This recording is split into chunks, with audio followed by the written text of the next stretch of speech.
यह कहानी है मिथिला की हृदय स्थली दरभंगा राज की, एक ऐसा साम्राज्य जिसकी आभा के सामने कभी दिल्ली का दरबार भी फीका पड़ जाता था। पटना के दरभंगा हाउस के घाट पर जब गंगा की लहरें टकराती हैं तो वे सिर्फ पानी का शोर नहीं करती, बल्कि एक ऐसी दास्तां सुनाती हैं जिसने सदियों तक बिहार की किस्मत लिखी। उस मंदिर की चौखट जहां महाराज नाव से उतरकर सीधे मां काली के चरणों में शीश नवाते थे, आज भी उस श्रद्धा की गवाह है। इसी माहौल के बीच चलिए चलते हैं इतिहास के उस पन्ने पर जहां राजसी ठाठ बाट के साथ देशभक्ति की एक ऐसी मिसाल मिलती है जो आज भी रोंगटे खड़े कर देती है। कहा जाता है कि दरभंगा के महाराज जब भी अपनी राजधानी से पटना आते थे तो वे किसी आम राही की तरह नहीं, बल्कि एक जल विहार करते हुए शाही बजरे बड़ी नाव पर सवार होकर आते थे। महाराज गंगा के रास्ते सीधे अपने घाट पर उतरते थे। यह मंदिर उन्हीं के पूर्वजों द्वारा बनवाया गया था। मंदिर की नक्काशी और वहां की शांति में आज भी वह रसास्वाद मिलता है जैसे साक्षात मां काली मिथिला के राजाओं की रक्षक रही हों। महाराज का अपनी कुलदेवी के प्रति यह समर्पण ही था जिसने उन्हें प्रजापालक और दानवीर बनाया।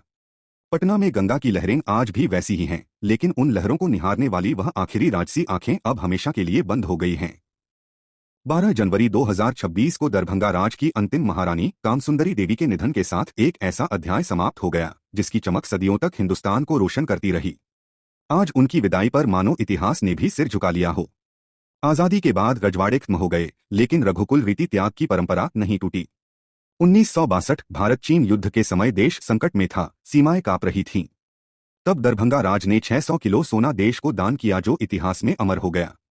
यह दरभंगा राज की वह अंतिम आहुति थी जिसने यह साबित कर दिया कि राजसी ठाठ सिर्फ निजी सुख के लिए नहीं बल्कि राष्ट्र की रक्षा के लिए होता है। कहते हैं कि जब वह सोना दिल्ली पहुंचा तो प्रधानमंत्री नेहरू भी गदगद हो उठे थे। आज भी यह भारत के इतिहास का सबसे बड़ा निजी दान माना जाता है। जब लोग बैलगाड़ी में चलते थे, दरभंगा महाराज के पास 3 निजी हवाई जहाज थे।